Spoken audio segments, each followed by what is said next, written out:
Hello student, this is Anupam Gambhir and you are watching Anupam English classes. Student, आज के इस video lecture में class 12 English Vistas book से chapter 2 the tiger king, जिसके author कल्कि हैं, इसके हम एनसीईआरटी सॉल्यूशन को कवर करेंगे। तो चलिए स्टार्ट करते हैं। First question, the story is satire on the conceit of those in power. How does the author employ the literary device of dramatic irony in the story. Satire की meaning student होती है humour, एग्जगरेशन, irony से मिलाकर। अब humour क्या होता है? हंसी मजाक का यूज किया है स्टोरी के अंदर। और एग्जरेशन यानी कि बढ़ा चढ़ा के बातों को कहा गया है। और आयरनी मतलब कि जैसा होना चाहिए, जैसा किसी को बनना चाहिए वैसा वो नहीं बना। तो ऑथर ने इस स्टोरी में किस प्रकार से सेटायर या ड्रामेटिक आयरनी का यूज किया है वो बताना है। The king was full of pride. जो राजा है वो अभिमान से भरे हुए थे, जिस प्रकार हम स्टोरी में पढ़ चुके हैं student. He thought he could achieve anything. वो सोचते थे कि वो कुछ भी प्राप्त कर सकते हैं। Even over power death. वो सोचते थे कि वो डेथ को भी जीत सकते हैं, अर्थात वो नहीं मरेंगे। क्योंकि जब उनका बर्थ हुआ था तभी एस्ट्रोलॉजर ने बता दिया था कि टाइगर के द्वारा इनकी मृत्यु हो जाएगी। लेकिन वो बिल्कुल भी डरते नहीं हैं और वो यही कोशिश करते हैं कि वो अपनी पावर से सभी टाइगर को किल कर देंगे। He tried to prove the prediction of the royal astrologer as false. वो चाहते थे कि जो प्रिडिक्शन किया गया है, मतलब जो भविष्यवाणी की गई है एस्ट्रोलॉजर के द्वारा, उसको वो गलत साबित कर देंगे। He had predicted death for the king by tiger. उनको भविष्यवाणी करके बता दिया गया था कि तुम्हारी डेथ किससे होगी? एक टाइगर से होगी। As the king killed one, तो जैसे ही उन्होंने पहले टाइगर का किल किया, he cautioned him against the 100th tiger that he came across. और उन्होंने सोचा कि इसी प्रकार से मैं 100 टाइगर को भी किल कर दूंगा। Ironically, the king killed the 100th tiger also and overpowered death. But as it was destined to be, the tiger escaped the bullet miraculously.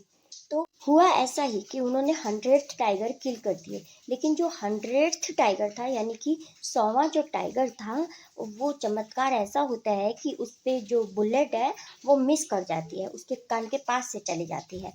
He had killed ferocious tiger of flesh and blood, but his satirical death came by a wooden toy tiger which he had got as a birthday gift for his son. तो वो तो अपनी तरफ से तो 100 tiger किल कर देता है राजा, लेकिन होता यूँ है कि जो वो टॉय टाइगर खरीदता है अपने बेटे के बर्थडे के गिफ्ट के लिए, एक टॉय टाइगर खरीदता है, तो उसके वजह से उसकी डेथ हो जाती है। क्योंकि उसमें से क्या होता है, a tiny piece of wood from the toy wounded the tiger's king hand and finally killed him. तो उसमें से एक लकड़ी का टुकड़ा टॉय टाइगर में से निकल रहा होता है, जो किंग के हाथ पे लग जाता है और जिसकी वजह से इन्फेक्शन फैल जाता है पूरे आम में और उनकी मृत्यु हो जाती है king. This was an unexpected in of the Maharaja the tiger king. तो इस प्रकार से अभाग्य से जो टाइगर किंग, जो महाराजा होते हैं, उनकी डेथ हो जाती है। इस प्रकार से जब उनका बर्थ हुआ था और प्रिडिक्शन किया गया था एस्ट्रोलॉजर के द्वारा कि इनकी डेथ हो जाएगी समय से पहले, तो वैसा ही होता है और राजा की मृत्यु हो जाती है एक टॉय टाइगर से। Now second question is, what is the author's indirect comment on subjection innocent animals to the willfulness of human beings. willfulness मतलब जानबूझकर। तो इस प्रकार ऑथर किस तरफ इशारा करते हैं कि जानबूझकर इसमें वाइल्ड लाइफ को नुकसान पहुंचाया गया, सभी टाइगर्स को किल, एनिमल्स को मारा गया ह्यूमन बीइंग के द्वारा।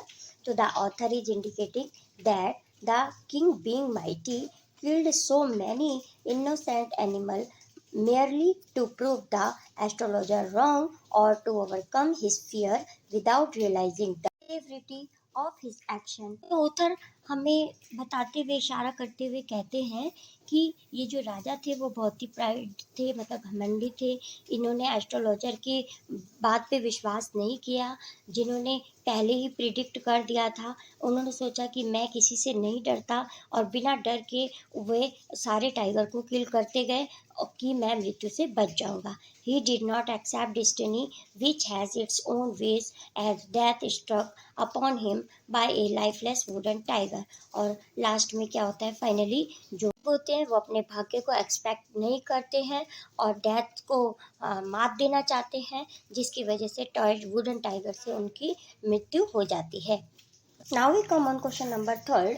How would you describe the behavior of the Maharaja's minions towards him? तो ये जो मीनियस की मीनिंग होती है फॉलोवर्स, जो राजा के फॉलोवर्स थे उनके बिहेवियर को आप कैसे डिस्क्राइब कर सकते हैं? Do you find them truly sincere towards him और are they driven by fear when they obey him? क्या आप कह सकते हैं कि वो वास्तव में सिंसियर थे या केवल राजा के ऑर्डर के अकॉर्डिंग ही वो उनसे डरते थे कि वो उन्हें मार ना दे, इसीलिए वो इस रास्ते पे चलते थे? Do we find a similarity in today's political order? हम इसको पॉलिटिकल ऑर्डर के समान मान सकते हैं। The behavior of the Maharaja's minions towards him is that of flattery. They are not truly sincere towards him. They are driven by fear and self-interest and they obey the Maharaja. तो वास्तव में जो उनके followers थे महाराजा के, वो sincere बिल्कुल भी नहीं थे, वो उनसे डरते थे, इसीलिए उनके कहने पर चलते थे, जो कि वास्तव में गलत था।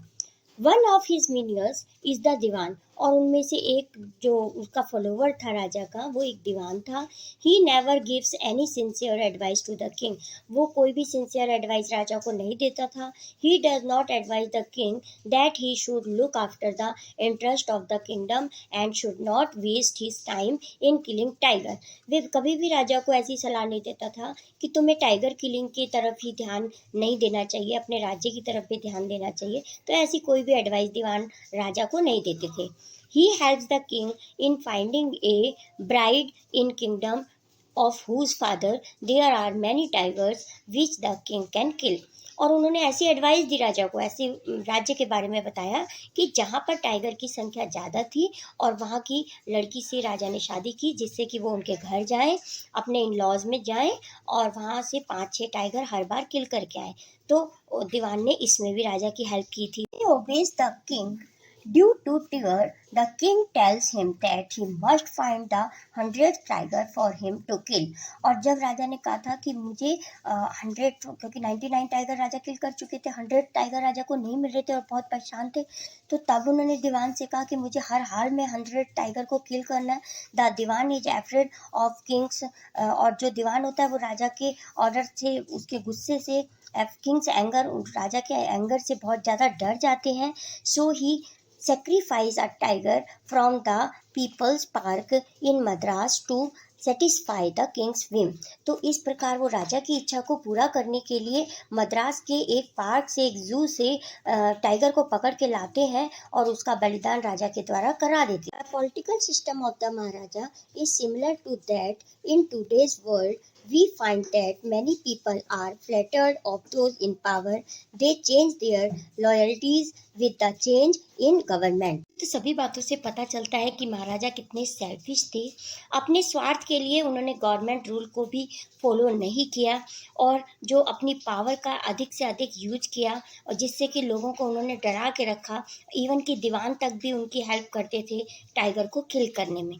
और उन्होंने गवर्नमेंट की लॉयल्टी को बिल्कुल चेंज करके रख दिया, गवर्नमेंट के रूल्स को बिल्कुल चेंज कर दिया कि जहाँ तक रूल होता है गवर्नमेंट का कि टाइगर को या कोई भी वाइल्ड लाइफ को हमें हानि नहीं पहुँचाना है, लेकिन ये जो राजा थे वो अपनी पावर दिखाने के लिए कि मैं 100 टाइगर किल्स कर सकता हूँ, इन्होंने सारे गवर्नमेंट रूल को भी बदल के रख दिया। तो इस प्रकार हम कह सकते हैं कि कोई भी इनका जो फॉलोवर्स था, इनका जो मिनियंस थे, तो वो इनके लिए, इनके प्रति बिल्कुल भी सिंसियर नहीं थे। इसी के साथ स्टूडेंट सभी एनसीईआरटी सॉल्यूशन कंप्लीट होते हैं। I hope this video lecture is very helpful to you. If yes, please like this video, share this video and also comment on this video. Thank you so much for watching. मिलते हैं next video lecture में, तब तक के लिए bye.